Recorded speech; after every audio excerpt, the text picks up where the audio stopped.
Welcome to Midnight Casebook, where every shadow hides a secret and every mystery begs to be solved.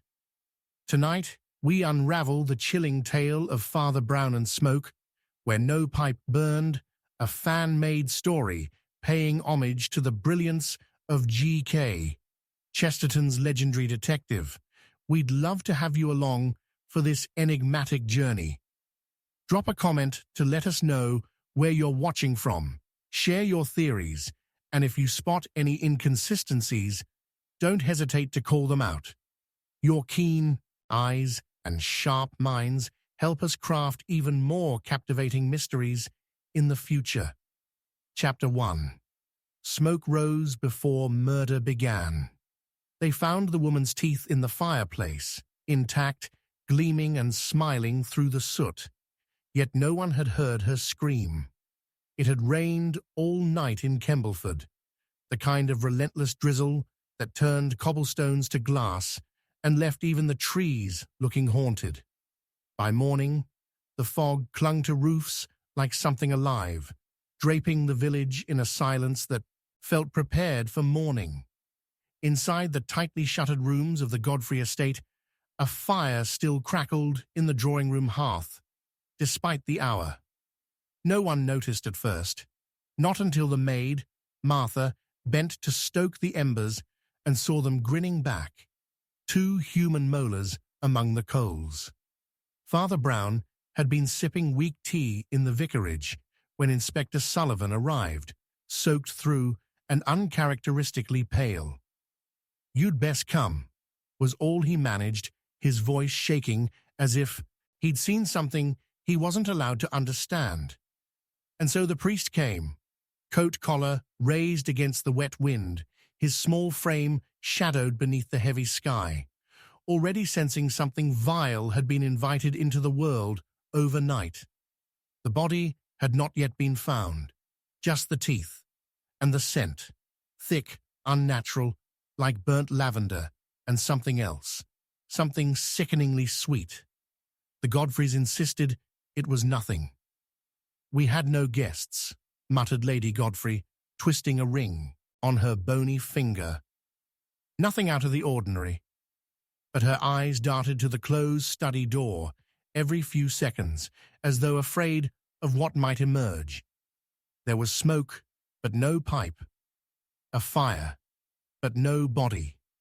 Father Brown stood before the hearth and reached into the ash with his gloved hand.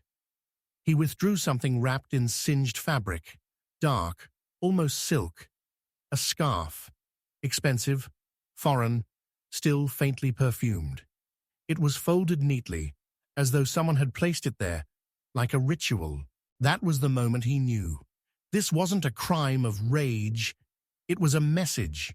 The night before, several villagers claimed to have seen wisps of smoke spiraling up from the chimney far past midnight. "Too thick for coal," said Mr. Hensley the milkman. "It curled like incense, like it meant something." Yet no one heard shouting, no cries, just the smoke, rising slowly against the moonlit fog like something exhaled from the throat of hell. The Godfreys were prominent, old money, older secrets. Sir Walter Godfrey had lost a sister abroad during the war, a disappearance he never spoke of. Lady Godfrey, brittle and elegant, had once been accused of poisoning her cousin's dog during a family feud. Unproven, of course, and their son Lionel was known for keeping strange company, visitors who never gave their names and never returned a second time. Father Brown asked gently, "Did any of them smoke?" Lionel blinked, surprised, then laughed. "No one smokes in this house. My father hated the habit." Yet the scent lingered. Tobacco, yes, but not English. Darker, resinous.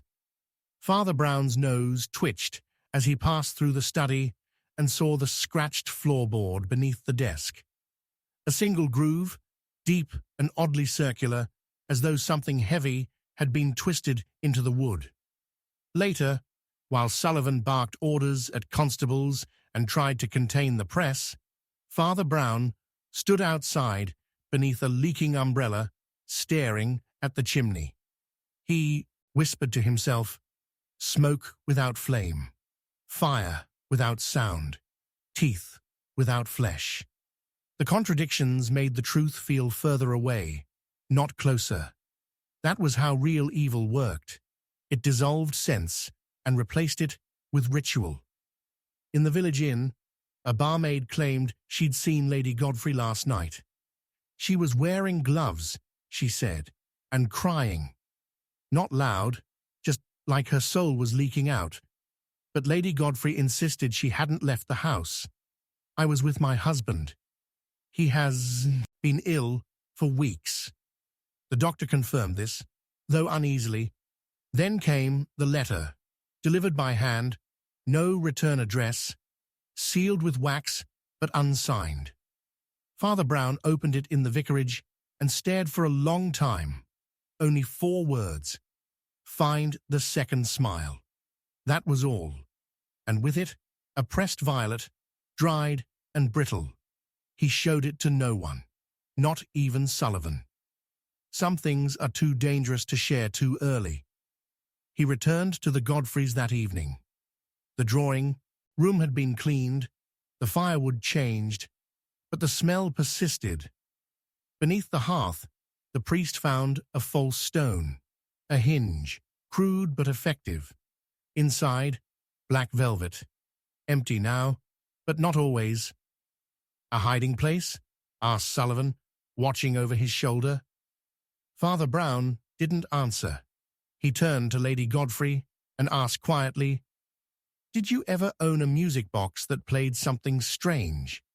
Her eyes widened, not with shock, but with dread. "No," she said too quickly. "Why would I?"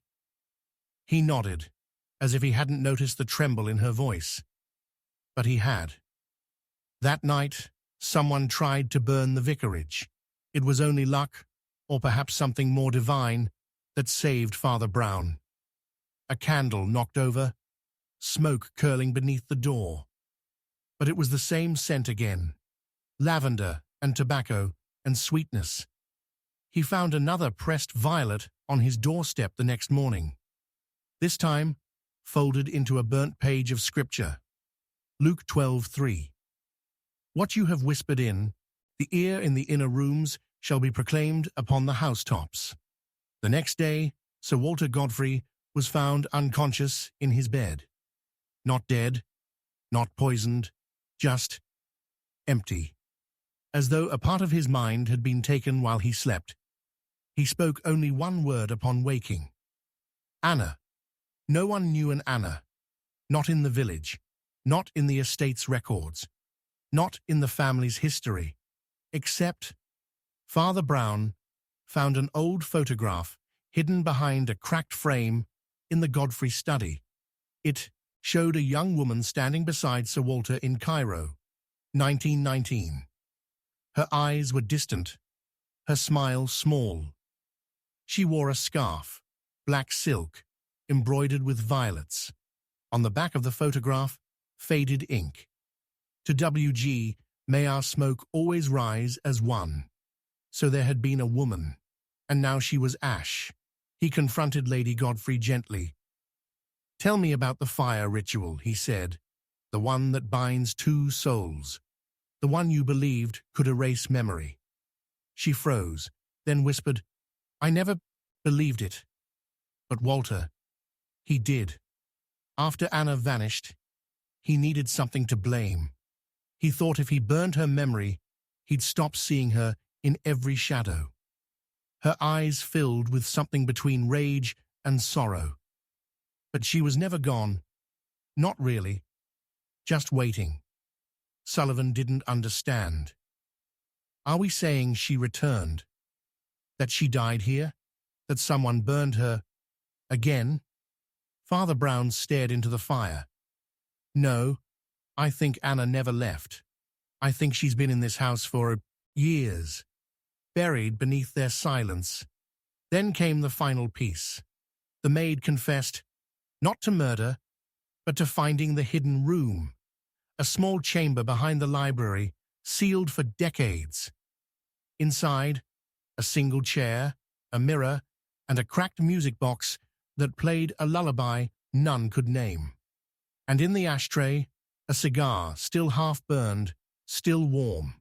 That cigar had not been there yesterday. Father Brown entered the room alone. He sat in the chair, watched the mirror, waited. And then, as the music box turned with no visible hand, smoke rose, not thick, not choking, but delicate, intentional. In the mirror, a second smile appeared, not his, and from behind the wall, someone whispered, "You shouldn't have remembered me." The room fell cold, not the kind of cold from lack of fire, but the kind that sits beneath the skin, ancient and angry. Father Brown stood slowly, his breath fogging the glass. He spoke aloud, but softly. "I know who you were, and I know what you became, but some truths—" The smoke thickened. The music stopped. He stepped out and shut the hidden door. Should never be spoken again. Sullivan demanded answers. "Who was she?" he asked. "What happened in that room?" But the priest only smiled faintly, like a man who'd stared into something too deep to name. "I know who did it," he said at last, "but the truth will never be told." The screen fades to black, and in the silence, the sound of something being lit, then smoke rising again. No flame, no pipe, just the second smile. And you, the viewer, now wondering, what if that smile is behind you too? Chapter 2. No pipe, just cold blood.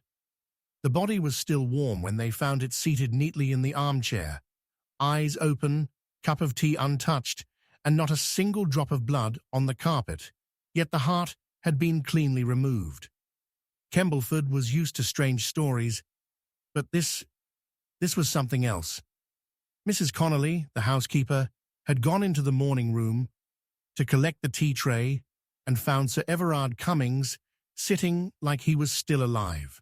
Posture perfect, waistcoat fastened, slippers by the fire, but his chest hollow beneath his shirt as though someone had carved into him with surgical grace. The air didn't smell of death, it smelled of Earl Grey and cigar smoke. And yet there was no cigar in sight, no ashes, no pipe, just cold blood pooled in the hollow of his chair, slowly sinking into velvet. When Father Brown arrived, he didn't speak at first. He only stared at the dead man's face, then looked up at the wall above the fireplace. There was no painting, no mirror, just an empty brass hook, as though something had been taken down in haste or stolen in silence. He walked to the tea tray, sniffed the steam still curling from the porcelain cup. "Fresh," he murmured. "Someone poured this not 15 minutes ago." Inspector Sullivan was rattled. He masked it with barked orders and furrowed brows, but his eyes darted to every corner like a man trying to unsee what he'd just seen. No sign of forced entry. The doors were locked, windows too, but there's something else. He hesitated. No prints, not even the victims. Someone wiped down everything but left the body untouched. Father Brown tilted his head, the way he always did when something didn't fit. "It's not the blood that's cold," he said, almost to himself. "It's the hand that spilled it." No one in the house heard or saw anything. Lady Cummings claimed she'd been in the garden, tending to the violets. Her hands, gloved in dirt, shook as she spoke. The butler, Reynolds, insisted he'd been in the cellar inventorying wine. The maid, Elsie, was weeping in the hall, repeating, "He was just reading, just reading." They all said the same thing. Sir Everard had no enemies, no debt, no fear, and yet there he sat, hollowed like a fruit, with no sound, no struggle, no clue, except one. On the windowsill, next to a slightly ajar curtain, there sat a single playing card, the King of Hearts, its face marked with a deep red fingerprint.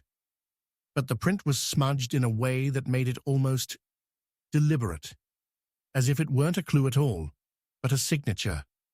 Father Brown didn't touch it. He simply stared. "No smoke," he whispered, "but the fire has already passed." That night, rumors ran through Kembleford like wildfire. A silent killer, a curse, a ritual. Some said it was the work of the devil. Others blamed the Cummings family's long-buried scandals. But most were too frightened to speak above a whisper. They remembered too well the old stories of the Cummings private physician who vanished in 1911, of the housemaid who walked into the woods and never came back. The locals always said Everard Cummings had a way of making people disappear. Politely, of course. Always politely. But now something had returned. In the dead of night, Father Brown returned to the manor alone.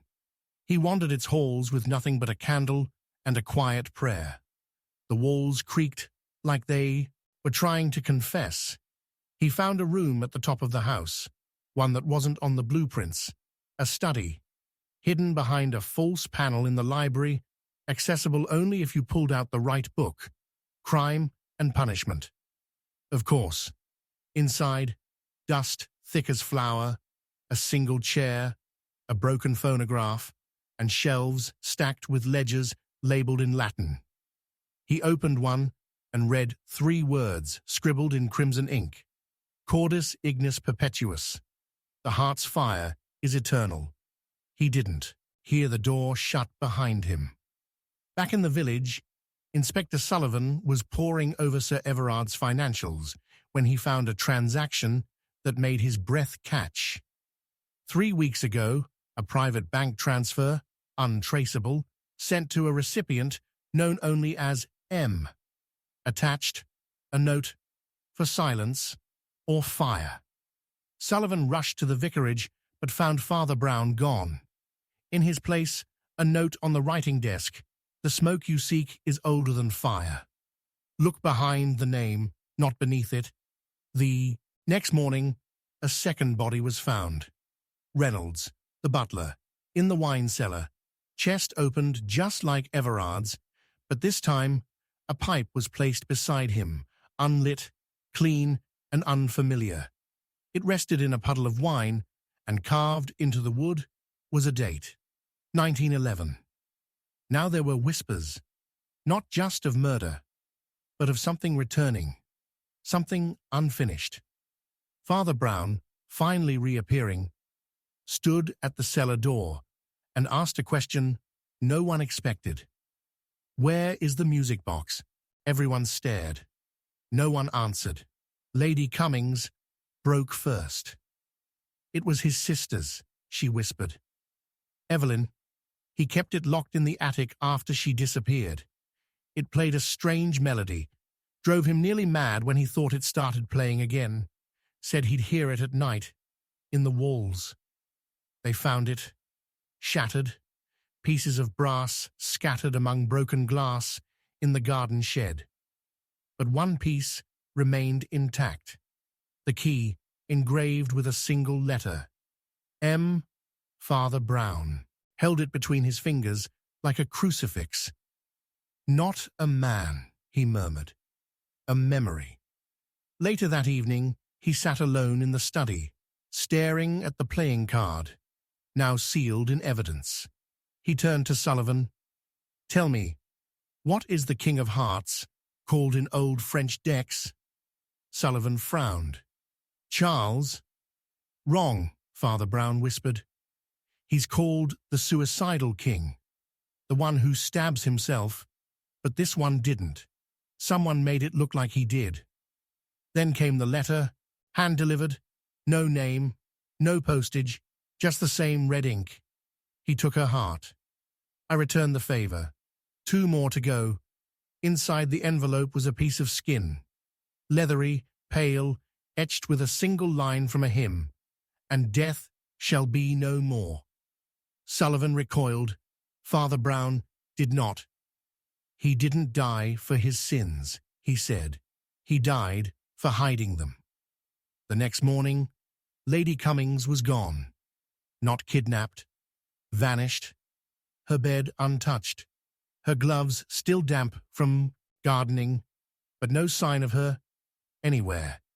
In her place, a single petal from a black rose rested on her pillow, and at the foot of the bed, the same cold pipe. Unlit, untouched, too clean. And you, the viewer, are starting to realize something sickening. There never was a killer with a pipe, only the memory of one, a presence that's not flesh and bone, but vengeance woven into silence. Father Brown stood before the fire once more, holding the King of Hearts. "They've made murder into a performance," he said. "And the stage is the house itself. The scenes repeat, the players change, but the script," he let the card fall into the flames, "was written in cold blood. And somewhere, faintly, from the walls or the attic or the broken air itself, a music box began to play. One note, then another, then silence. But you've already heard too much, and Father Brown hasn't told you everything." Because as he turned to leave, he paused by the door and muttered, "I know who did it, but the truth will never be told. Smoke without fire, a heart without heat, a killer without a body, and a secret still listening." Chapter 3. He saw smoke, no fire. The man who saw the smoke died with his lungs full of water, not flame, and yet his last word was burning. At precisely 4:17 a.m., the village baker spotted something unusual through his upstairs window. A thin grey wisp, curling above the old Draycott house, long abandoned and rumoured to be cursed. The chimney had not smoked in years, not since the war, not since the house's last tenant disappeared without explanation. Yet there it was, smoke rising, silently into a moonless sky, pale as breath, thick as confession.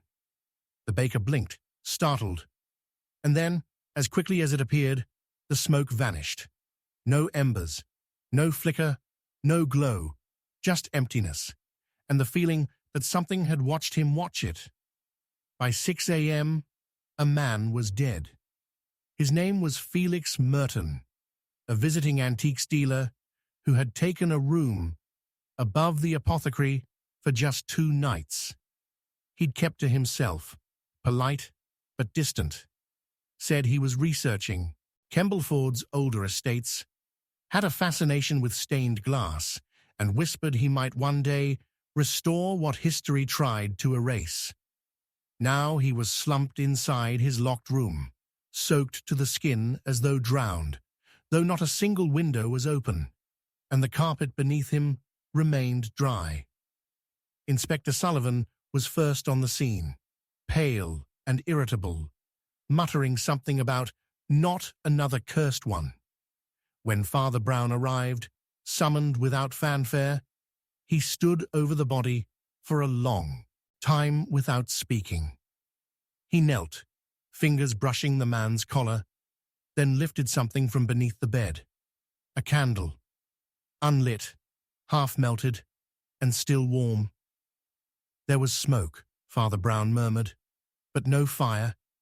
He saw something that shouldn't exist, and it killed him.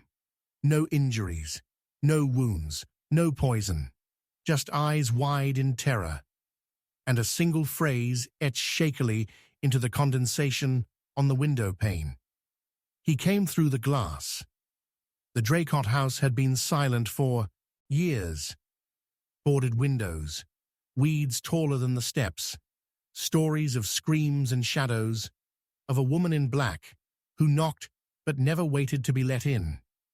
Felix had visited it 2 days prior, claiming he wanted to photograph its stained glass windows for an article.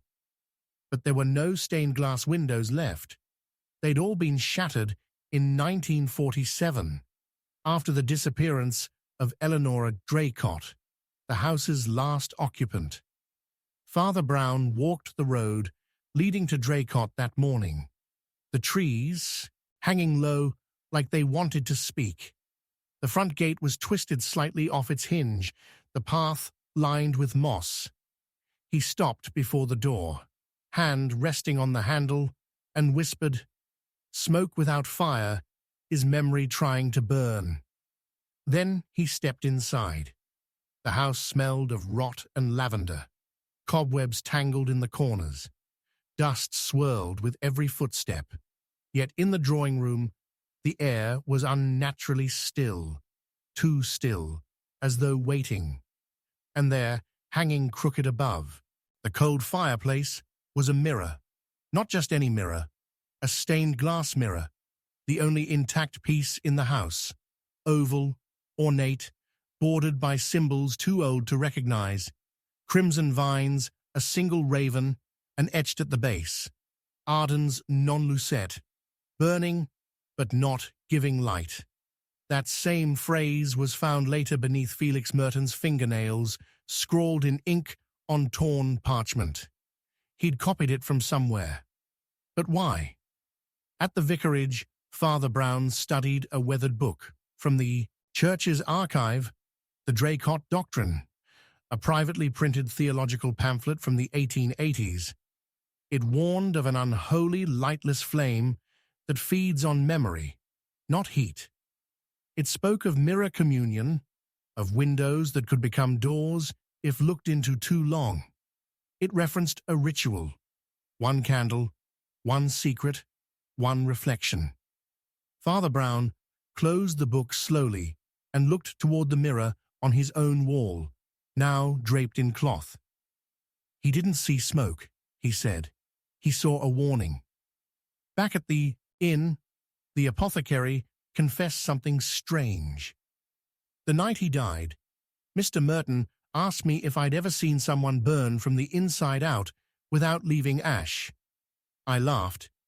He didn't. Later that evening, another villager vanished. Clara Pembroke, a librarian, known for collecting antique glass. She had been cataloguing rare panes found in the attic of the rectory. Gone. No sign of struggle, no sign of her at all, except a single red candle left burning in her room, and on the wall, written in ash, "The glass is open." Now the village whispered, not about murder, but possession, about something old, something that used to belong in Draycott, something that never should have been seen. Some even claimed they saw the smoke again, thin, grey, rising above the abandoned house like a thread being pulled from the sky. Father Brown visited Clara's room and examined the candle. It smelled not of wax, but of old paper, pages burning without flame. He closed his eyes and whispered, "Someone is reading from a book that was never meant to be opened." He returned to Draycott once more, this time at night, candle in hand. The mirror in the drawing room reflected nothing. Not him, not the flame, just darkness, a depth without end. He stepped closer, and then the flame flickered, not from wind, but from breath. He felt it on his neck. He turned. No one. But when he looked again, the mirror had changed. His reflection was there now, but it was, smiling. And behind him, smoke curled upward, though no fire burned. A single whisper filled the room. "You brought the glass here." He backed away, heart pounding. And then he saw it, etched into the floorboards, newly scratched. 3 saw, Two spoke, one burned. Father Brown didn't sleep that night, nor did Sullivan, who had discovered a journal hidden in Merton's suitcase. It contained drawings of the Draycott mirror, obsessive notes, and one disturbing line repeated 17 times, "The fire comes through glass." One entry was dated the day before his death. "I saw the smoke today. It knew I was looking." Then came the final blow. Clara returned, found standing in the graveyard behind the chapel at dawn. Her dress was dry, her shoes were clean, but her eyes had no light. She wouldn't speak, just pointed to the church bell tower.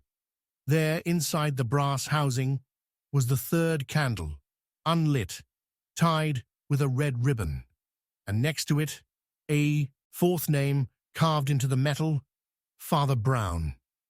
He looked up at the sky and whispered, "I know who did it, but the truth will never be told.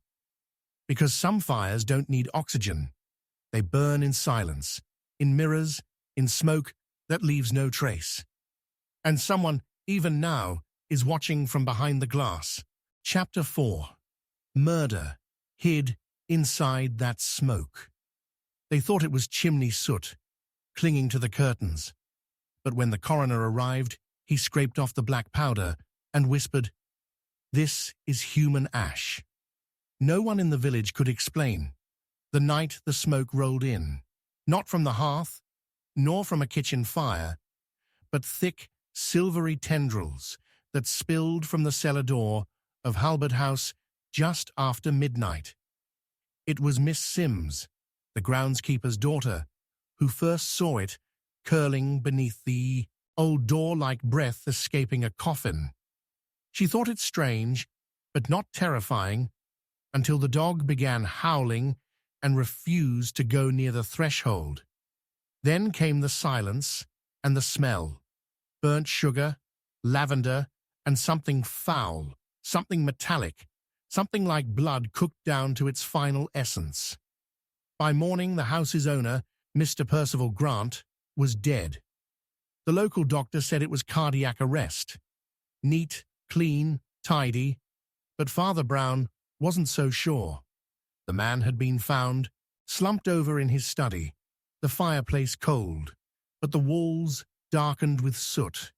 No burn marks, no smoke damage, just soot, smeared on the light switch, the bookshelves, and strangest of all, on the insides of the keyholes, as if the smoke had been trying to keep something in, or keep someone out. The air inside Halbert House lingered heavy that day. Every breath tasted like secrets.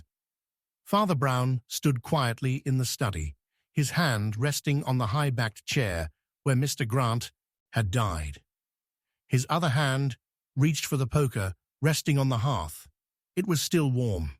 Not hot, not scalding, just recently touched. "There was a fire," he said aloud. "But no one lit it, and what burned wasn't wood." Inspector Sullivan scoffed.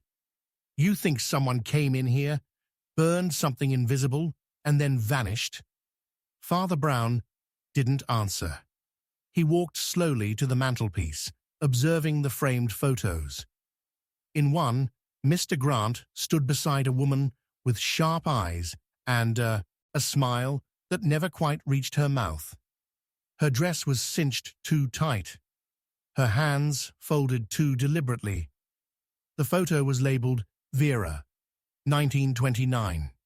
The edges were burnt, just the edges. Down in the cellar, the constables found the strangest clue of all, a wooden pipe, unlit and unsmoked, sitting inside an iron bird cage.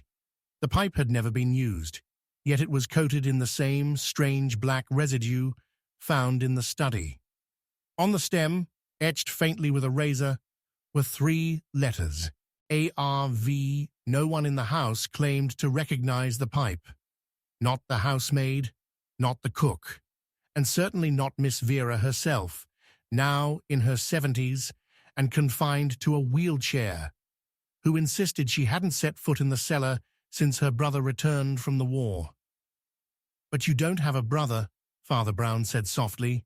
She smiled, cold and deliberate. "Exactly." By nightfall, the villagers were speaking of hauntings again. They remembered the story of the Halberd fire in 1904, when an entire wing of the house collapsed after uncontrolled burning in the West Wing. No cause ever found. No insurance paid. 3 servants perished. Only 1 body recovered. It was said the others were taken by the smoke. The villagers said the smoke could think. The night after Mr. Grant's funeral, Miss Sims disappeared. Gone from her bed, no note, no signs of struggle, just the smell again. That grotesque mixture of sugar, lavender, and something wrong.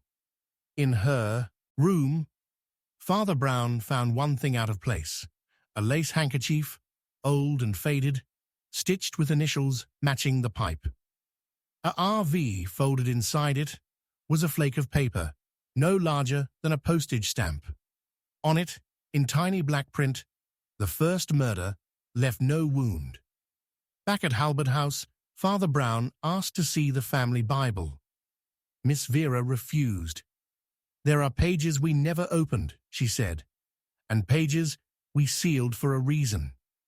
He insisted. She finally agreed. It was locked, inside a drawer in the parlor, wrapped in cloth. And when Father Brown opened it, he didn't look at the names, or births, or deaths. He looked at what was missing. A torn page between 1903 and 1905. A single entry, ripped out violently. Only a corner remained, with the word Alaric written in elegant black ink. Alaric R. Varden, the forgotten brother, disinherited, disavowed, and allegedly dead in 1904. Except, as it turned out, the body found in the West Wing wasn't his. It was one of the maids, a girl named Prudence, who'd been in love with him. They'd planned to elope. The fire stopped everything. Or maybe it started something. That night, as Father Brown stood beneath the portrait of the family patriarch, he saw something odd. A streak of soot, just one, rising from the left eye of the canvas down to the lip. A tear, but not paint. Ash. He wiped it gently, then felt behind the frame. Something was there. A charred scrap of parchment. An oath. "Let what I did be smoke. Let the world choke on it. Let no fire cleanse it. No name, no date." And then Father Brown turned, and the pipe was back, placed neatly on the armchair where Mr. Grant had died. Unlit, but steaming.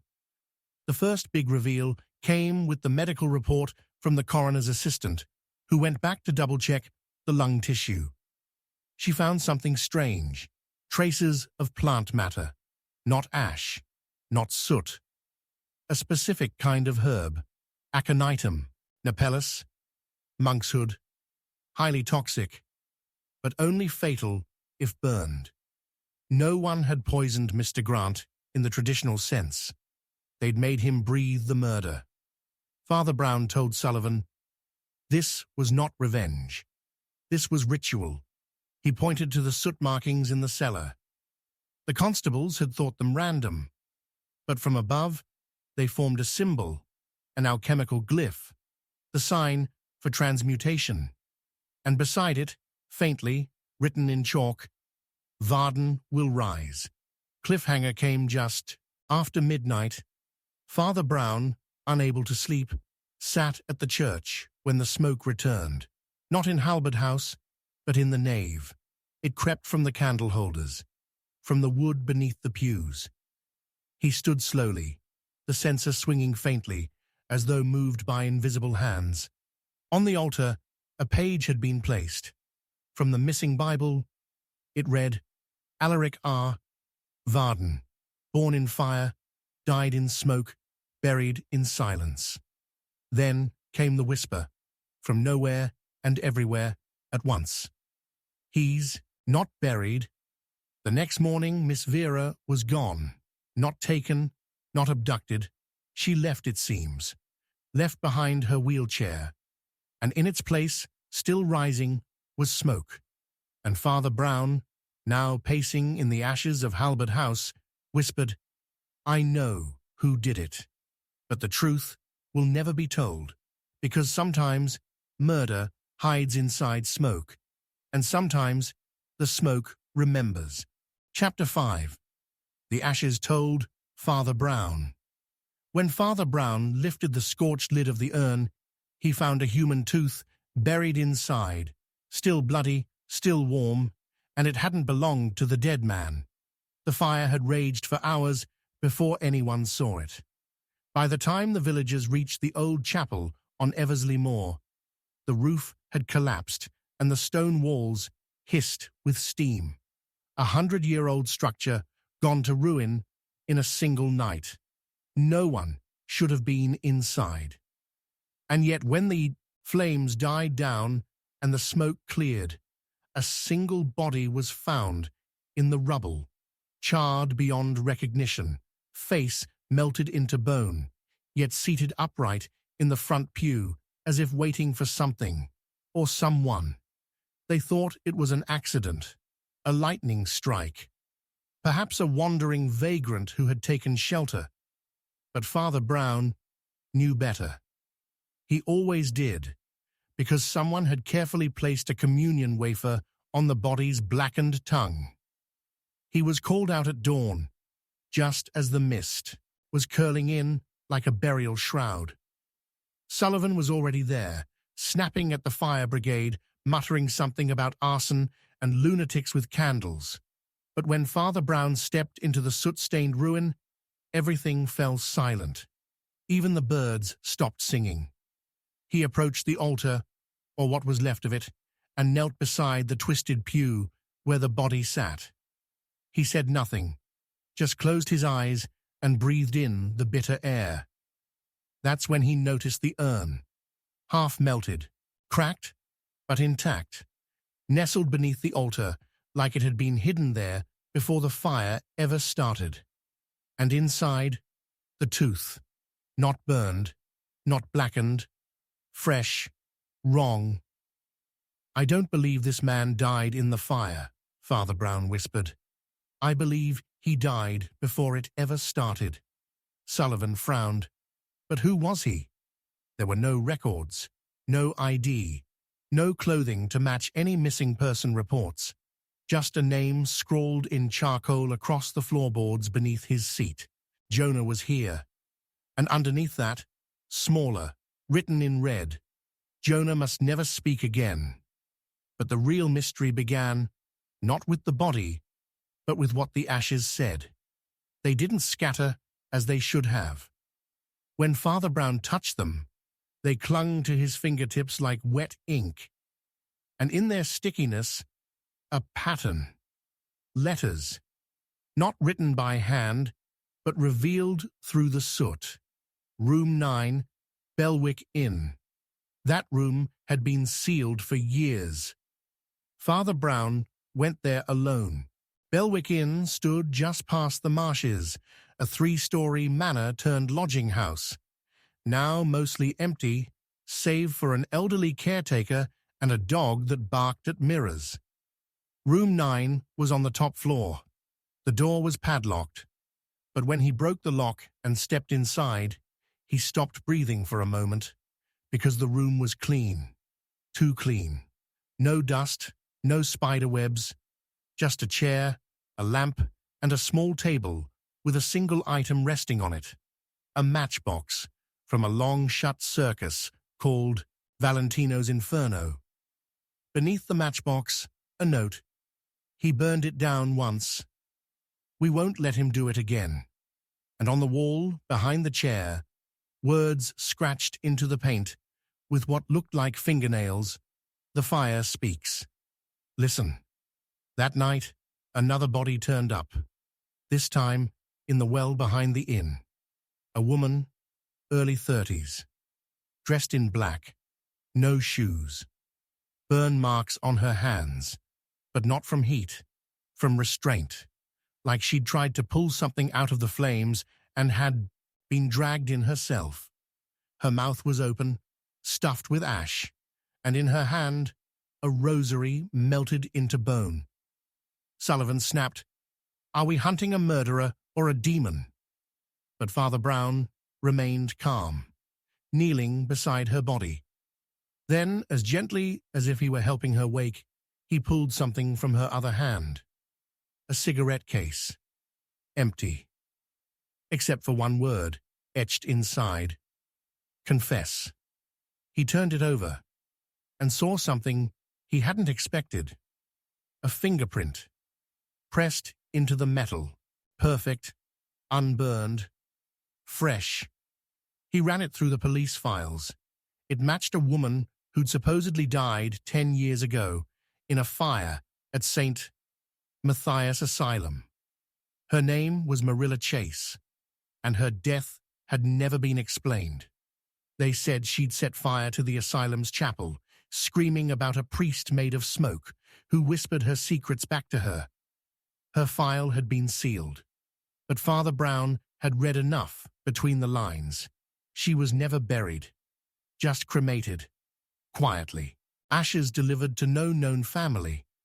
And her final words, according to the attending nurse, "He still watches through the fire."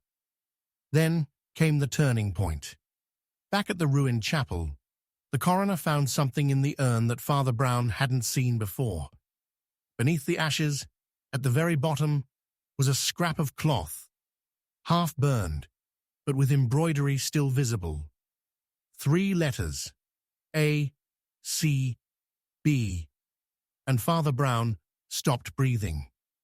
Those were the initials of Archibald Clement Brown, his own cousin, long thought dead, presumed lost during a mission in India over 30 years ago. But the ashes told a different story. Someone had burned him, recently, and now someone wanted Father Brown to know. He returned to Belwick Inn, room 9, sat in the chair, closed his eyes, and waited.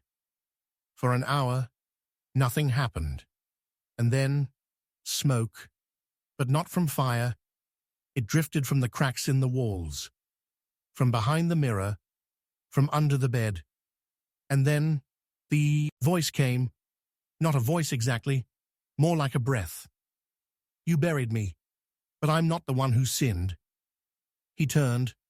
No one there, but in the mirror, movement, a silhouette. A man in clerical black with no face, only ash where eyes should be. And then it was gone. He stumbled out of the room, down the stairs, out into the rain. But he knew now. The ashes weren't just remnants. They were accusations. That night, Sullivan called with news. Another fire. A small rectory 2 villages over. The vicar there was found dead, throat filled with soot, heart stopped, but no burn marks. And in his pocket, a folded piece of paper that read, "He burned them to hide it. He'll burn again to remember." It all led back to one man, an old bishop, retired, living in a cottage under a false name. When Father Brown visited him, the man refused to open the door. "I did what I had to," he said through the wood. "They would have destroyed the church." "Who?" Father Brown asked. "The children," the bishop whispered. "The ones we failed." And then came the sound of a match being struck. Father Brown kicked the door in, but it was too late, smoke already rising. The bishop gone, and written across the walls in soot, the final confession. "The ashes told you the truth." Father Brown emerged into the night, coughing, blinded by smoke, eyes stinging not from fire, but from memory. And to this day, if you visit the ruins of that chapel, you'll still smell it. The ash, the truth, the fire that never needed to burn. And if you listen closely, in the silence between footsteps, you might still hear Father Brown whisper, "I know who did it." But the truth will never be told, because the ashes already said enough. Chapter 6. She lied before smoke cleared. The moment the fire was extinguished, they found the woman kneeling in the garden, dry-eyed, hands folded in prayer, and clutching a matchbook that hadn't yet been lit. Her name was Lily Harrow, and according to every witness in Kembleford, she'd been asleep in her cottage when the blaze erupted across the road at the Thistlewood Orphanage. The fire had swallowed the eastern wing by the time anyone arrived, choking the countryside in a haze of grey that clung to the lungs and made even silence sound like crackling wood. 3 children had died. A 4th was missing. And yet Lily, the quiet music teacher who lived alone with a blind cat and painted rain on her windows in watercolor, emerged from her cottage unscathed, swearing she'd heard nothing. Not the screams, not the smoke alarms, not the shattering glass. Only that wasn't true, because when Father Brown walked through the ruins the next morning, the first thing he noticed was the smell, not of firewood or oil or scorched fabric, but of something older, stranger, incense, burnt myrrh, laced with lavender, and buried beneath it the faintest scent of turpentine. This hadn't been an accident, and someone had prepared for it. The charred beam that fell in front of the nursery door had been sawed beforehand, cleanly, deliberately, then loosely wedged back into place. When the fire weakened the frame, it collapsed in seconds. The children inside never had a chance. But it wasn't the saw marks that made Father Brown pause. It was what he found behind the piano in the common room. 3 chalk symbols drawn on the wall, still visible through the soot. A circle, a knife, and a spiral. Not random, ritual. And in the ashes beneath them, one small thing remained untouched by the flame. A tuning fork. When shown the object, Lily stared at it blankly for a moment too long. "That could belong to anyone," she said. "It's just an instrument," but her hands trembled, ever so slightly. She added, "I've never seen it before." That, too, was a lie. The children had often spoken of Miss Harrow's magic note, a sound she'd strike when they misbehaved. Silent to the adults, they said, but loud in their heads. "It makes your thoughts go funny," one had said months before the fire, "like you forget what you were just doing." No one had taken them seriously, until now. The boy who survived, Thomas, aged 7, refused to speak at first. Then, days later, he drew something in charcoal on the wall of his hospital room. Smoke rising from a room, and in it, the shape of a woman. Not running, not crying, just watching. Father Brown showed the drawing to Lily. Her voice was steady. "Children's minds are unreliable in trauma," she said. "They imagine things to survive."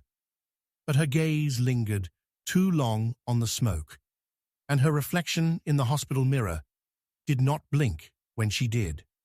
That evening, a journal was found. Not Lily's, but it had her name in it. Tucked inside the drawer of the old choir cupboard, which the fire had spared by some miracle, was a leather-bound volume that didn't belong to any staff or faculty. Its cover was scorched, but its contents remained legible.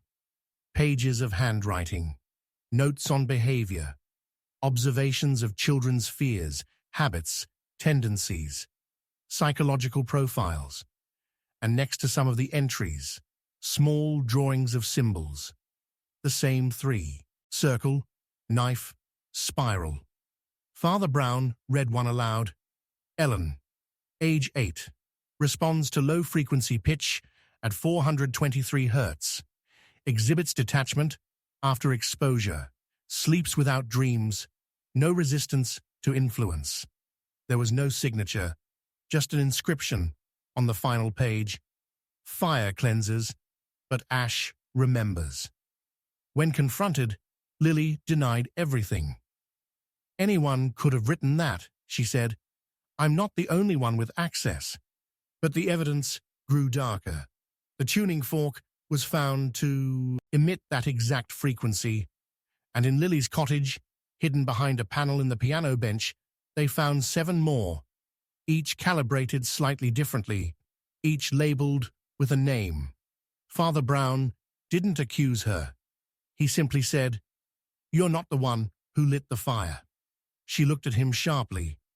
"Then what am I?" He didn't answer. The next day, Thomas disappeared. Gone from the hospital room. Window still locked. Door watched by a nurse. No trace left behind, except a smudge of ash on the pillow and the faintest smell of lavender on the curtains. They found a note, scrawled in a child's uneven hand. She said, "The smoke would tell her when I was ready." By now the village no longer whispered of coincidence. They began locking their doors again. The music school shuttered. Even the church pews were half empty. Smoke had become more than a scent. It had become a presence. And Lily still smiled, walking through the marketplace, humming to herself as though a war hadn't been declared in silence. But then something happened that even she didn't expect. A letter left on Father Brown's doorstep. Handwritten, ink still wet. No name, no return address, just one sentence. She lied before the smoke cleared. Asked what she saw through it. And with it, enclosed in a small black envelope, a photograph. A grainy image of Lily. Not days ago, but decades. Standing in front of a different orphanage, in a different town. One that had also burned.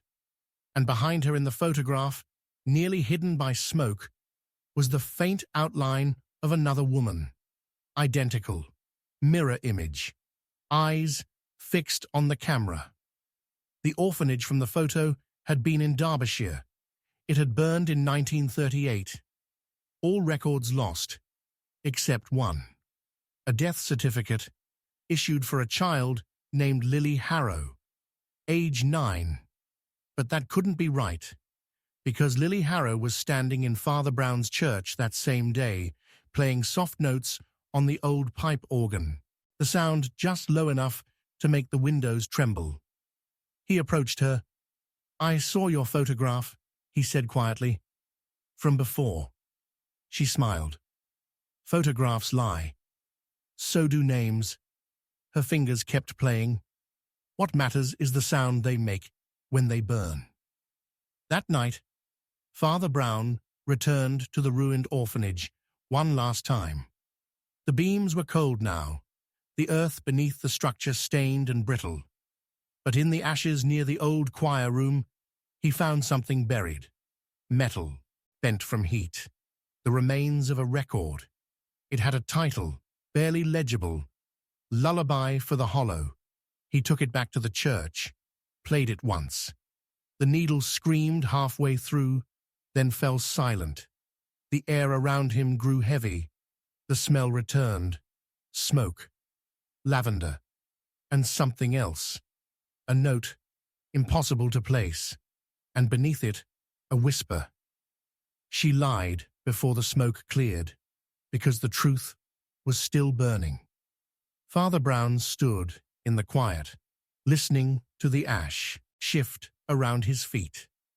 Then he turned to the crucifix above the altar and said aloud, "I know who she is, but the truth will never be told, because some fires don't reveal the body until long after the smoke has gone, and some women never leave the orphanage." Chapter 7. One puff. Then someone died. The cigar hadn't burned halfway through when the man who lit it collapsed face first into the soup, mouth open, eyes glassy, and the scent of lavender clinging to the smoke still curling from his lips. The guests at the dinner party froze in place, as if time itself had choked on the moment. At the head of the table, the host, Reginald Thatch, was already dead. A man known for his unshakable health, razor wit, and lifelong fondness for Havana cigars, he had raised his glass moments before, cracked a joke about secrets best buried with the wine, and then, with theatrical flair, struck a match. One puff, a long exhale, and then stillness. His chin dropped into his chest. His shoulders sagged like puppets cut from string. Not a word, not a sound, except for the soft hiss of the cigar still burning in the quiet. The cigar had been a gift. It sat in a red velvet box, marked only with his name, placed discreetly at his seat. Before the meal began, no note, no card, just his initials embossed in gold foil on the band. Everyone had seen him open it. Everyone had heard him chuckle. Ah, a Cuban kiss from an anonymous admirer. Whoever you are, well played. The guests had laughed. No one was laughing now. The police arrived swiftly, led by Inspector Sullivan, who looked as though he'd aged 5 years in 5 minutes. Natural causes don't look like that, he muttered. There's something in the cigar. But the first examination showed nothing unusual. No smell of poison, no powder, no residue. The tobacco was pure. The box clean, the velvet unstained. Only one thing was strange. The inside of the cigar's wrapper was stitched with a thread. Not printed, stitched, blood red. One word, confess. Father Brown, who had arrived late to the party, now stood silently near the window, observing everything. The untouched wine, the chandelier flickering shadow, the way Lady Elspeth hadn't taken her eyes off the cigar box since the moment her husband collapsed. Reginald and Elspeth Thatch were a well-known couple in Kembleford, wealthy, cultured, and rumoured to be miserable in private. Rumours whispered of locked doors, secret debts, a lost child never mentioned after 1931. Yet every Sunday, they appeared at Mass side by side, hands clasped like marble statues in stained glass. Perfect, untouchable, until now.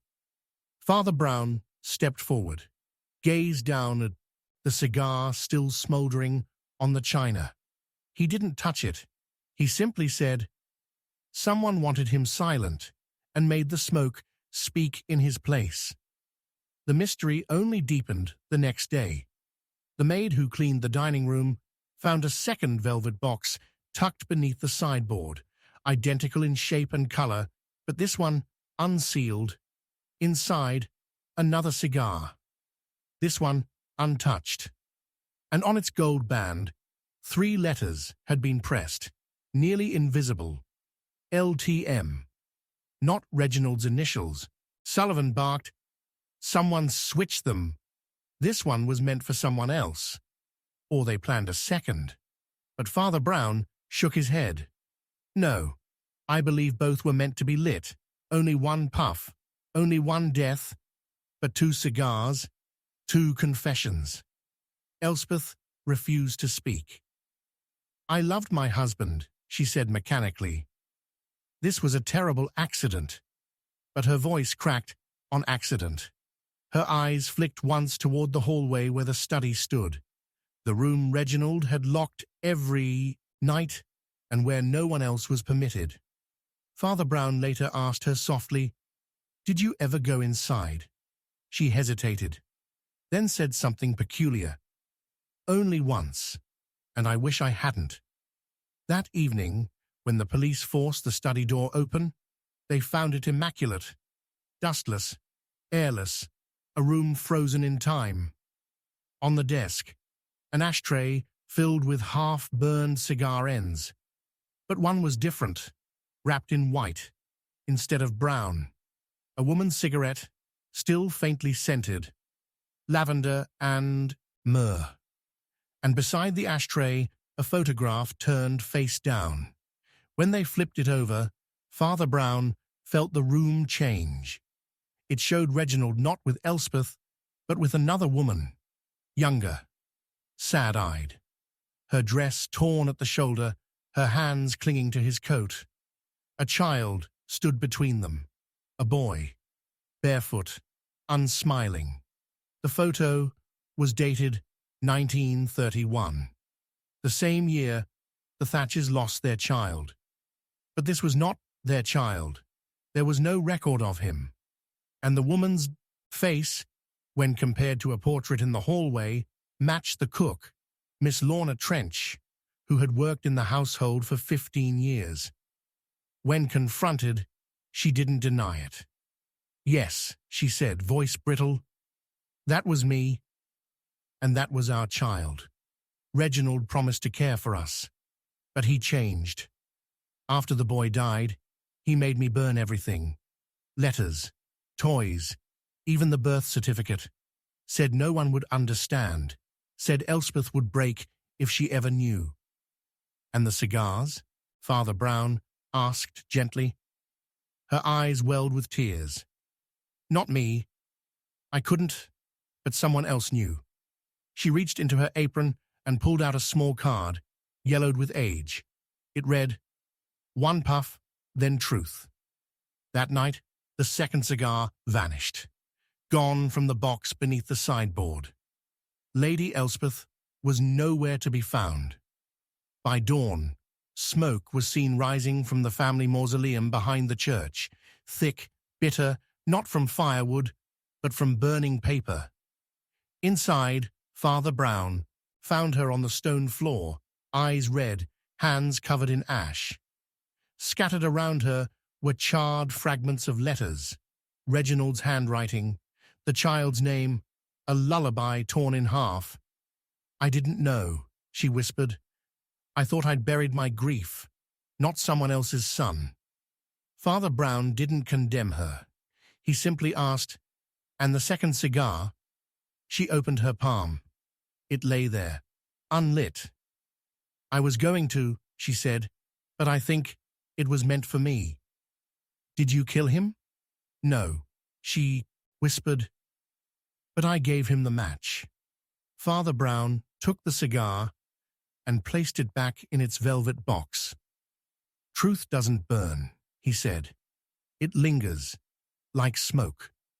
Then he paused, because there, hidden in the ashes beside the crypt wall, was another cigar box, identical, unopened, no initials, and inside it, only a note. 3 down, 1 to go. He stared at it for a long time, then slowly turned toward the viewer.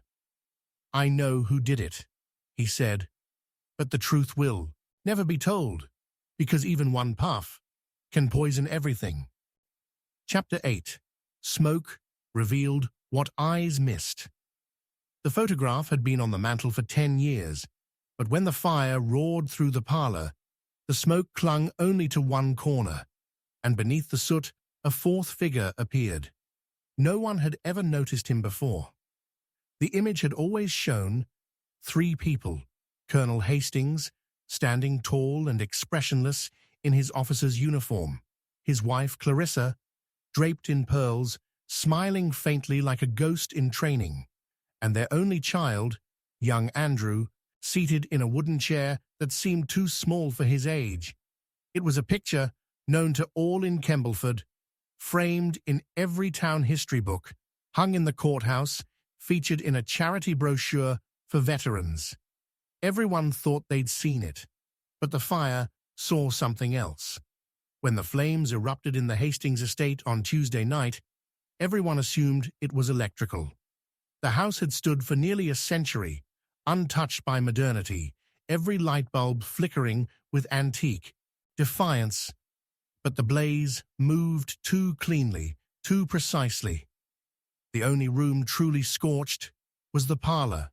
No spread, no accidental trails, just that one space, that one frame, that one image. The next morning, when Father Brown stood among the smoke-smeared ruins and lifted the photograph from the ashes, he found the bottom right corner darkened with soot. He brushed it gently and paused. There, crouched just behind the chair, was the outline of a fourth person, a hand on Andrew's shoulder, a face blurred with time, eyes watching, not smiling. He showed it to Sullivan. There were only 3 Hastings, the inspector said. Maybe the camera disagreed, Father Brown replied. It began to unravel from there. The colonel had died years ago, hunting accident.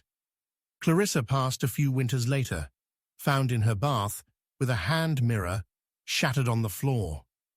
Andrew, now a man in his late 20s, lived alone in the house, rarely seen and rarely heard. The villagers pitied him. That house swallowed his life, they said. All he's got is ghosts and oil paintings.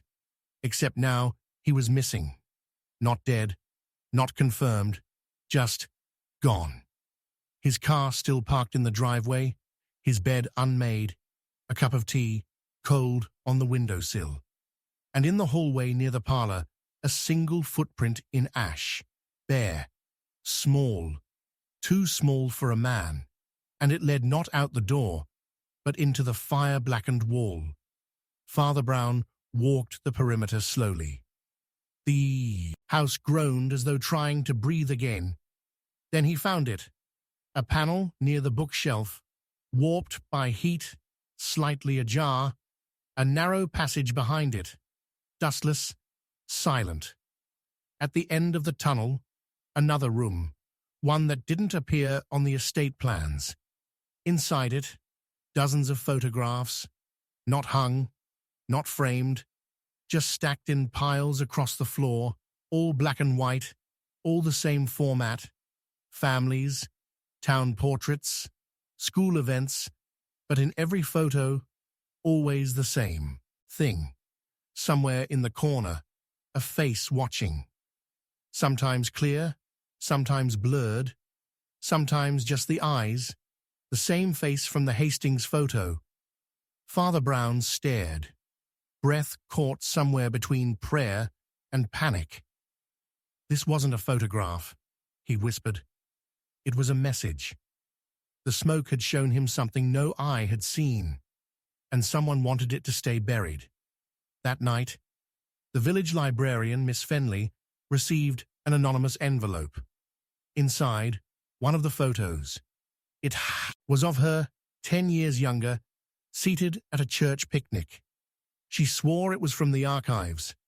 But there, in the background, standing by the lemonade table, was the same figure, same face, same unblinking eyes. By dawn, she was dead.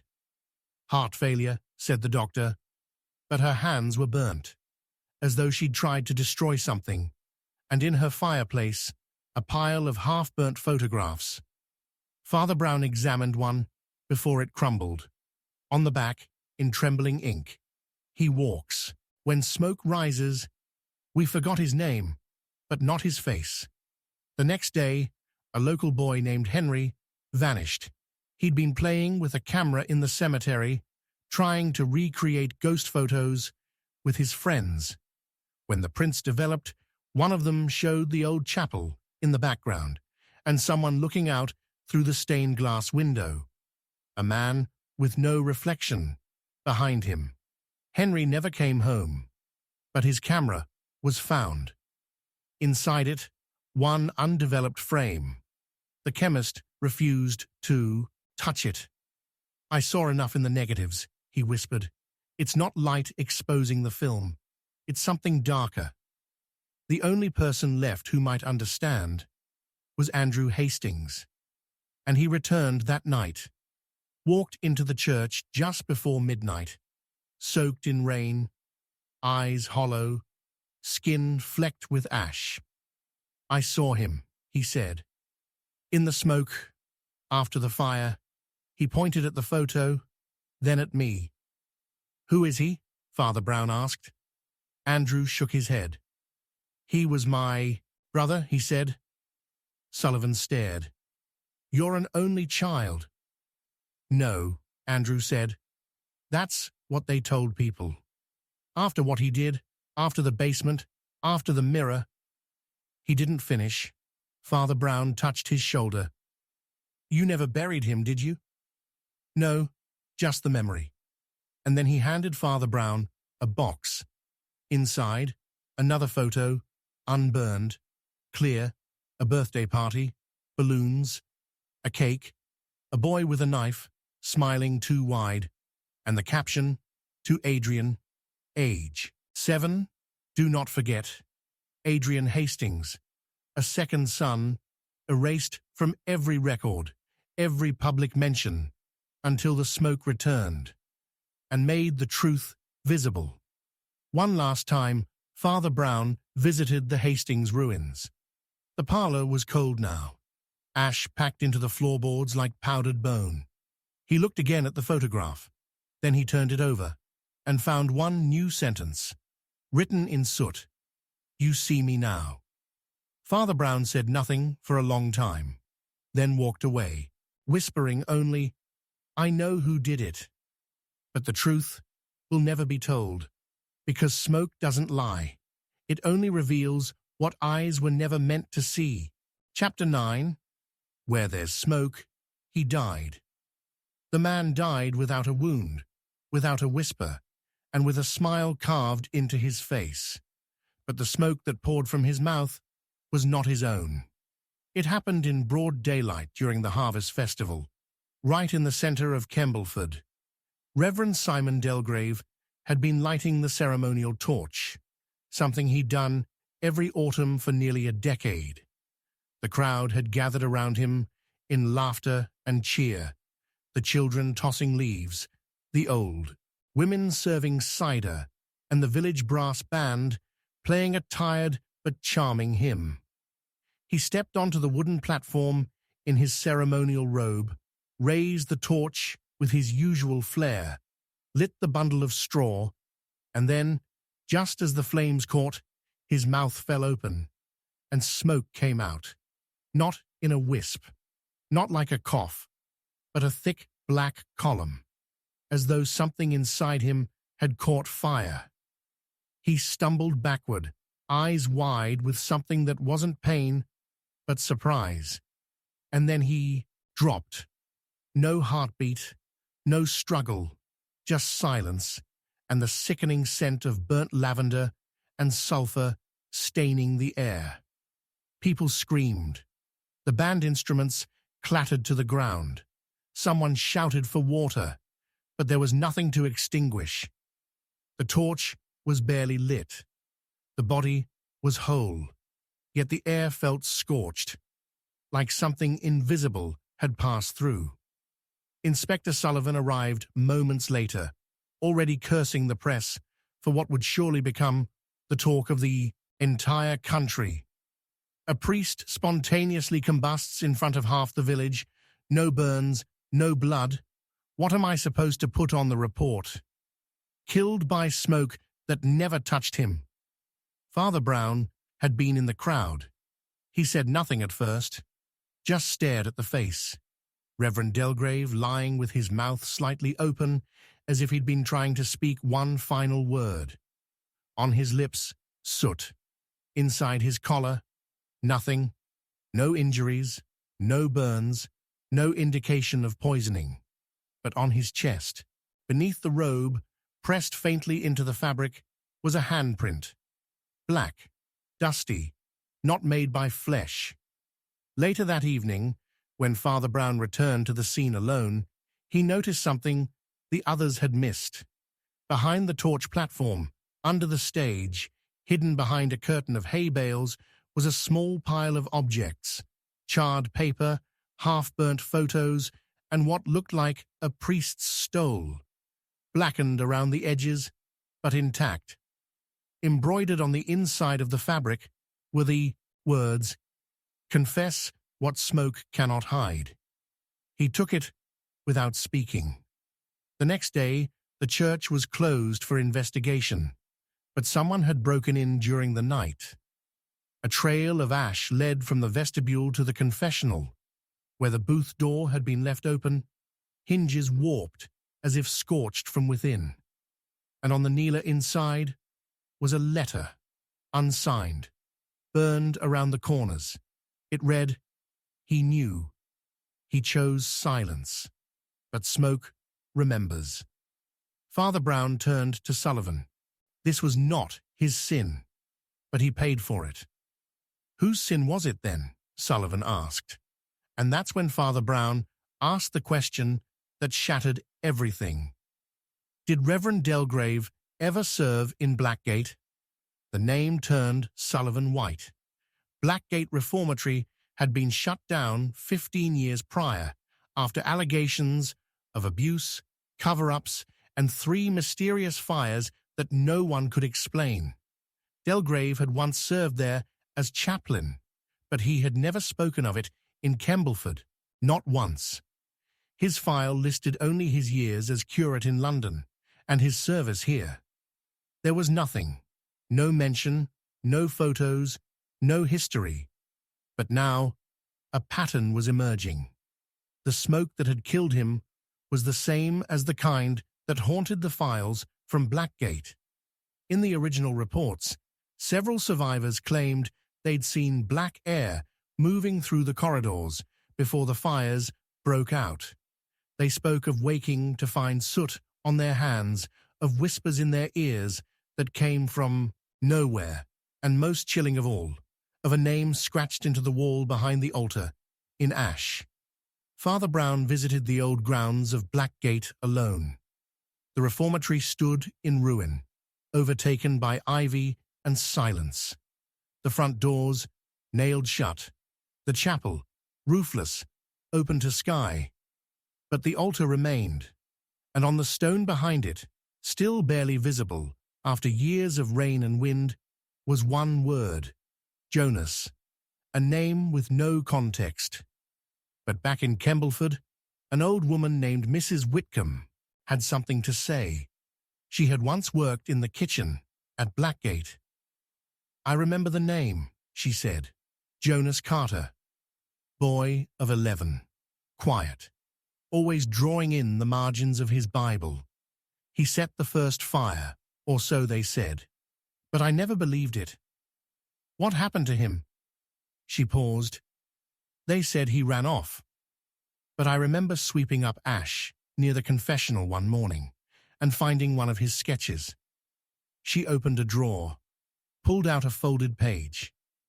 It was a drawing, a priest, surrounded by smoke, and above him, written in blocky, trembling letters, "He speaks with no fire, but he burns all the same." The following day, the second death occurred. The church organist, Miss Felder, was found slumped over the keys, her face frozen in a rictus of shock, her fingertips blackened. No burns, no external cause. But smoke curled gently from the organ pipes, even though the bellows had not been touched. And inside the organ's lowest pipe, wedged tightly, was a torn hymnal page, burnt at the edges, and in the center, one name, written in the same hand as the drawing: Jonas. Father Brown stared at it for a long time. Then, in a voice barely above a whisper, said, "He didn't burn. He was buried alive in silence." The final clue came from the archives. A letter, buried beneath old diocesan records, from Reverend Simon Delgrave, dated 15 years ago, marked "Never to be opened." Father Brown opened it anyway. It read, "I should have stopped it, but I was afraid." Jonas knew. He watched us, and he knew. I didn't touch the match, but I turned my back. And now the smoke visits me in dreams. I wake coughing, and it always smells like lavender. And on the last page, "If this letter is found after I'm dead, do not say I was a good man. Say I was quiet. Say I was afraid." Father Brown stood over Delgrave's grave the next day, candle in hand, ash drifting on the wind. The villagers kept their distance. The air felt thick, and when he turned to leave, he saw it again, a trail of soot, leading not to the earth, but rising into the air, and a faint whisper in the smoke. Where there's smoke, he died. Father Brown walked back into the church, stepped into the confessional, and said softly, "I know who did it." But the truth will never be told, because silence burns longer than fire, and smoke never forgets. Chapter 10. A cigar, a body, silence. The cigar was still lit when they found the body slumped in the armchair, but the man had no lips to smoke it with, only a mouth stitched shut from the inside. The room was locked from the inside. No broken glass, no signs of a struggle, just a velvet lounge chair, positioned at the perfect angle to face the hearth. A table beside it, with an untouched glass of brandy, and a cigar burning calmly between the dead man's fingers. He was upright, relaxed, as if death had taken him in the middle of a pleasant thought. But when the constables peeled back the shadows and leaned close, they saw it. The lips had been crudely sewn with black thread, the kind used in medical kits, pierced from the inner gum outward, stitched tight in 6 brutal loops. No blood, no struggle, no screaming, because he had been silenced before he could scream. His name was Malcolm Dewhurst, a collector of antiques, a recluse, known in Kembleford for his opulent manner and peculiar taste in historical artifacts, specifically those touched by fire. Burnt parchments, melted coins, a charred clock once recovered from a shipwreck. He believed, or claimed to believe, that objects burned by history retained the soul of their destruction. Most found him eccentric, some found him unsettling, and now no one would ever speak to him again. Inspector Sullivan stared at the body for a long time. "He died quietly," he said, his voice low. But someone wanted to make sure of it. Father Brown was silent, kneeling beside the chair. His hand hovered over the cigar, not touching, only sensing. The smoke curled unnaturally, as though dancing in reverse. The air smelled not only of tobacco, but something else, something sweet and wrong. "Was it poisoned?" Sullivan asked. "No," Father Brown said, "not the cigar." He turned to the fire. In the grate, ashes were still warm. But they were not wood. Not completely. There were fragments of cloth, a button, paper, blackened but partially legible. He lifted one corner of the charred remains, and there it was, a torn photograph. 2 men, one of them Malcolm, the other face blurred, twisted by time or heat. But on the back, 3 words survived the burn. "I told him." The silence in the room felt deliberate. Father Brown stood slowly. "Someone came to him," he said, "not to kill, but to listen, and he said something that had to be silenced forever." Later, in Malcolm's study, they found no journal, no letters, no files, just a single locked drawer in his desk. Inside, a cigar box, empty, except for a note pinned to the velvet lining. "Only one of us should burn." And beneath that note, a tiny glass vial, sealed, unbroken, labeled only with the symbol for mercury. Father Brown stared at it for a long time. "This," he said softly, "was not meant for him. It was meant for the listener. A trap, a test, a suicide dare." But who had he expected? At the local tobacconist, the clerk recalled Malcolm had special ordered a box of cigars last week, hand-rolled, imported, with an unusual request. Each one was wrapped not in standard tobacco leaf, but in rice paper infused with trace amounts of sulfur. Said he liked the smell, the clerk said. Said it helped him remember things. Remember what? Asked Sullivan. The clerk looked down, didn't ask. Meanwhile, the village was growing uneasy. The postmistress reported that 4 blank envelopes had arrived earlier in the week. No return address, no stamps, but each sealed with black wax. They'd been hand-delivered, each one addressed to a different person. One was for Malcolm Dewhurst, another was for a man named Ellis Braith, the third for Clara Finch, a seamstress, and the fourth for Father Brown. He hadn't opened his yet. When he did, there was no letter inside, just a black-and-white photo. It showed a room, stone walls, iron bed, a single bulb overhead, and on the bed, a cigar. Unlit. He recognized the room. It was the basement beneath the burned-out rectory in Thornbridge, a place long abandoned, a place the church had quietly let decay after an unfortunate incident, a place where one priest had gone mad and carved confessionals into the walls with a razor, saying they needed to bleed truth. No one had been allowed down there since, except Malcolm Dewhurst. He had purchased some of the salvage furnishings from that rectory. He had even framed one of the confessionals and hung it above his mantel. And that was where the fire had been lit. Father Brown returned to the manor alone. The study was cold now, the hearth dead, but above it the frame was crooked. He straightened it, and behind the wooden panel, hidden in the wall, was another cigar, wrapped in wax paper, stamped with a symbol, a circle, a thread, a mouth sewn shut. He knew then Malcolm hadn't been killed by a stranger. He had been silenced by someone who understood what would happen if the truth ever left his mouth. The thread was not symbolic. It was a warning to others. Do not speak. Do not repeat. Because somewhere out there, someone else had lit a match.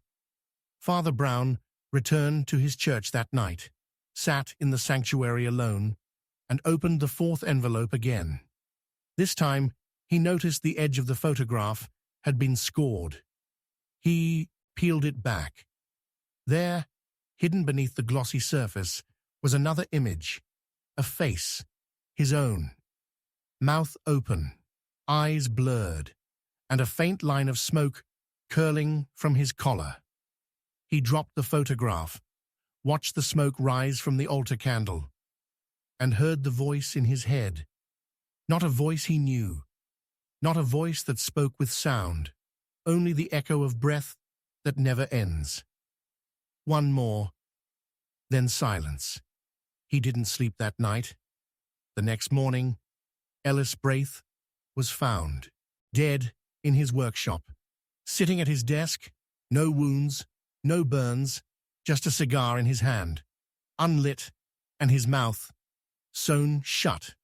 Sullivan demanded answers. Is this some cult? A pact? A curse? Father Brown didn't answer.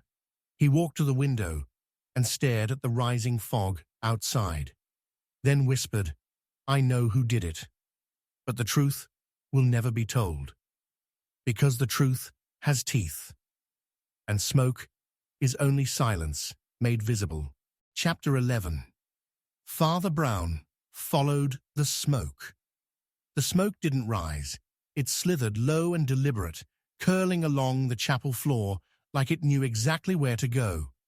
And when Father Brown followed it, he found a door no one had seen in 200 years. It began at midnight. A funeral had ended just hours before, unexpected, violent, whispered about, more than mourned.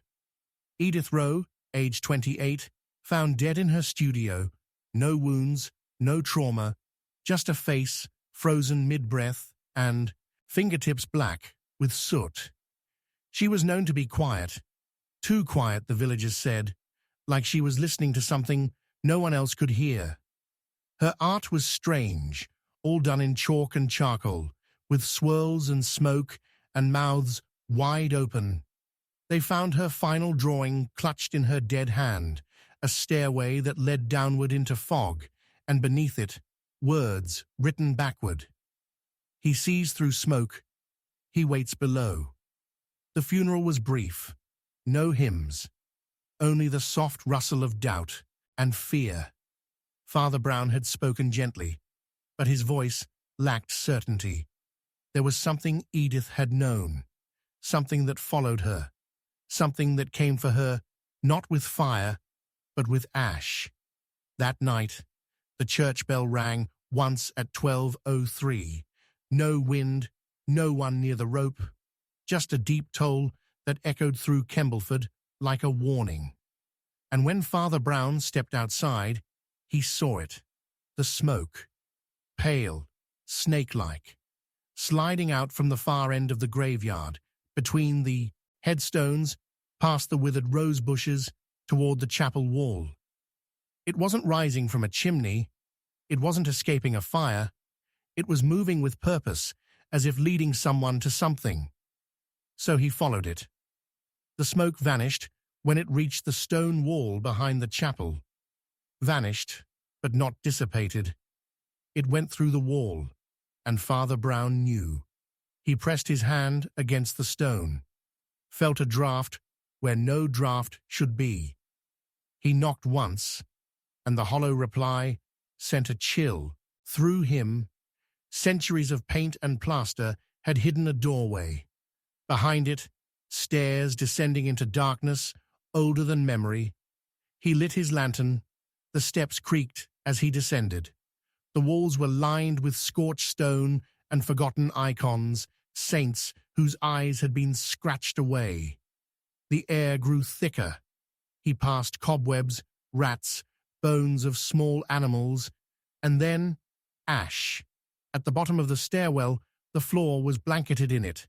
Not dust, not dirt, ash, and footprints, just one set. Barefoot, small, leading into a tunnel. He followed. The tunnel widened into a crypt, long lost, never registered in any map of the church. Stone coffins lined the walls, but none bore names. Just symbols, spirals, circles, crosses made of flame.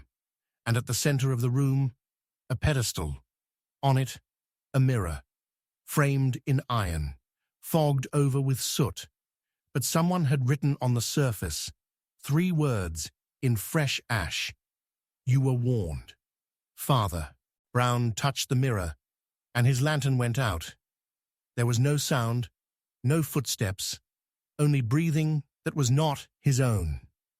He relit the flame with shaking hands, and saw that the mirror was clean now, reflecting not his face, but Edith's, and she was crying.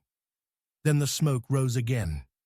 From the corners of the room, from the crypt walls, from between the cracks in the floor. It coiled toward the mirror, pressed against the glass, and behind it, something moved. He ran. By morning, the crypt was gone. The stone door sealed again, as though it had never opened. But the mirror was found in the chapel, sitting neatly on the altar. No ash, no symbols, just a single phrase etched into the base. Speak truth, and burn. Later that day, Sullivan arrived with news. Edith had been corresponding with someone. Unsent letters were found in her studio, addressed to a man named Jonah Farrow, a name no one had heard in 20 years, because Jonah had died in the Thornbridge fire. Or so they thought. His name had been whispered throughout this entire case, in letters, in dreams, on the back of burned paper. He was the one who watched, the one who breathed through the smoke, the one who should have perished in the fire he allegedly caused, but whose body was never recovered. Now his name was carved in ash again. Father Brown returned to the mirror that night. He stared into it, waiting for smoke. But the chapel stayed quiet until midnight, when the bell rang again, this time twice, and smoke poured in from beneath the pews. Not real, not natural. It was memory made visible, a veil pulled back, and through it he saw not one face, but four. Edith, Malcolm Dewhurst, Ellis Braith, Clara Finch, all the ones who had died with silence. Each had known, each had found something buried, and each had left behind one thing in common, a single drawing of a door in smoke. Father Brown left the chapel and walked back to the graveyard. The smoke had returned, this time not slithering, but rising from a single headstone, one too clean, one too new. The name, Jonah Farrow. No dates, no epitaph, just a circle carved in stone.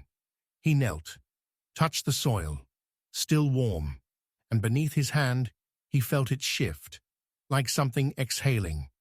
And then on the stone, a new message appeared, written not by hand, but by soot carried on air. Follow it again, and we end you too. He stepped back, looked to the sky, and saw a plume of smoke rising over the east hills. From the ruins of the Thornbridge Rectory, he followed it. No one saw him leave. No one knows what he saw. Only that he returned pale, shaking, unable to speak. That night, he said just one thing. I know who did it, but the truth will never be told, because the truth follows smoke. And this time, it looked back. Chapter 12. Death lingered in that smoke. The girl stepped out of the house that had burned 3 nights before, barefoot and blindfolded, clutching a lump of ash in her hands, and said, He's still inside, but he's not burning any more. The fire at Hollow Grange was supposed to be the end of it. Every secret, every symbol, every scream sealed beneath beams and bricks. The house had gone up in silence. No one had seen it catch. No one had heard it roar. But by morning, it was nothing but smouldering wood and smoke that curled like incense around the charred foundations. And inside, they found a body, or what was left of one, bones curled in the fetal position in the center of the drawing room. Skull shattered, teeth intact, no ID, but in the mouth, wedged between the molars, was a strip of parchment, written in soot.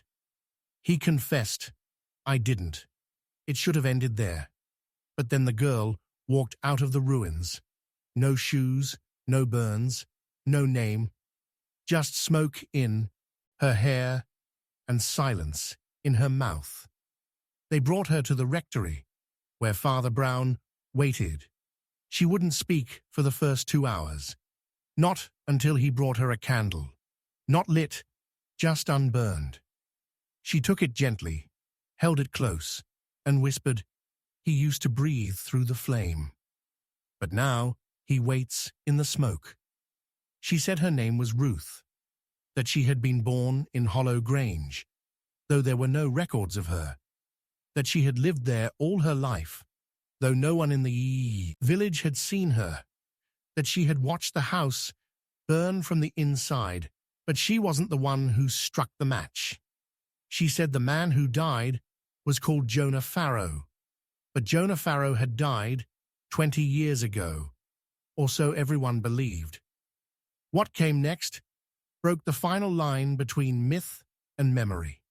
Father Brown returned to the ashes with Ruth. She led him, barefoot still, to the center of the ruin, where the air still shimmered faintly with heat. She pointed to a cracked tile near the hearth. He lifted it, and beneath was a compartment. Inside, a cigar box. But no cigars, just names. Dozens of them, scrawled in ink too fresh to have burned. Some were scratched out, Others circled, all of them familiar. Malcolm Dewhurst, Clara Finch, Ellis Braith, Simon Delgrave, and one final name, Father Brown. The names formed a ring, like a ritual. At the center of the page, drawn in trembling charcoal, was a spiral of smoke. Ruth said softly, "He chose people who remembered. He killed those who didn't." "What did I remember?" Father Brown asked. "You heard him," she said. "You followed him. You found the mirror." He said nothing, because she was right. Every piece had led to this moment. The smoke that rose where there was no fire, the mouths sewn shut, the cigars wrapped in silence, the boy who vanished, the name that kept surfacing beneath every coffin, every confession, every page, burned too perfectly. Jonah. Pharaoh hadn't died. He had scattered, become breath, in every puff, in every candle, in every lie spoken in the dark. Ruth took the parchment from Father Brown's hand, stared at the spiral, and turned it over. There was a second side, a phrase etched in what looked like blood. Truth burns slower than flesh. Then she handed him the final page. It was a letter, addressed not to her, not to Jonah, but to the last man standing, Father Brown. It read, "You followed the smoke. You saw what you were never meant to see. You know now that death doesn't kill the truth. It only makes it quieter. But if you read this, you understand one thing. It wasn't about murder. It was about memory." The first big reveal came with the autopsy report. The body in the ruins had no lungs, no organs, just a ribcage filled with ash. Not charred, not burned. Ash poured into the cavity like it was being stored. Artificial, intentional. There had never been a living man in that fire. Only a shell to carry a final message. Ruth went missing the next morning. Gone from her bed. No footprints. Just a trail of soot across the rectory floor and a single phrase written on the window in condensation. "I've returned to him." Inspector Sullivan said it was over. No more letters. No more fires. It's done. But Father Brown knew better, because when he stepped into the chapel that night, the altar was surrounded by smoke. No flame. No warmth. Just that strange, lingering presence. And on the altar cloth, folded perfectly, was the last cigar, wrapped in red thread, unlit, untouched, and beneath it, a new name had been etched into the wood. Yours. Father Brown closed his eyes, felt the weight of every step he had taken since that first fire, every death, every whisper, every page that should never have been opened. Then he looked to the crucifix and said what he had always known. "I know who did it, but the truth will never be told, because death lingers in smoke, and now smoke lingers in him."